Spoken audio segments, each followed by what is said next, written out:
Accompagnateur au bonheur présente Anthony Rives, coach de vie.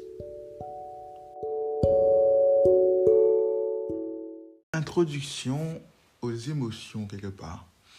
En fait, là, aujourd'hui, on va parler tout simplement de qu'est-ce qui se cache derrière la colère.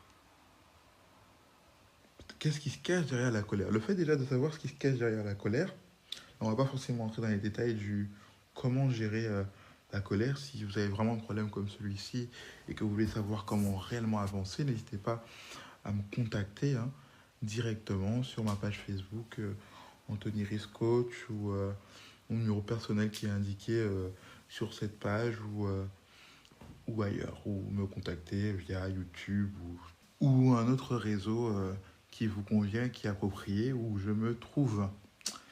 Alors donc aujourd'hui, on va parler, comme je vous l'ai dit, de la colère, cette émotion particulière, mais certes particulière, mais il faut savoir ce qui se cache derrière la colère. Si déjà au niveau de l'introduction de la connaissance de ce qui se cache derrière la colère, on sait ce qui se cache derrière, on pourra mieux avoir une vision pour savoir comment l'affronter, comment la gérer, comment avancer. Alors, pour vous aider à cela, je vais vous dire qu'est-ce qui se cache derrière la colère. Derrière la colère, il y a toujours de la tristesse, de la peur et du regret. De la tristesse, de la peur et du regret. Ce qui pousse à des actions démesurées parce qu'on est triste de quelque chose. Une attitude nous rappelle tristement quelqu'un et ça ne nous fait pas plaisir parce qu'on est encore en deuil, on n'a pas encore surmonté ce deuil. Donc on explose.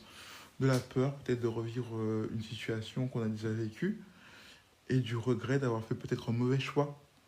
Et c'est ce qui crée cette colère. En fait, soit l'un de ces facteurs est réuni, soit les trois.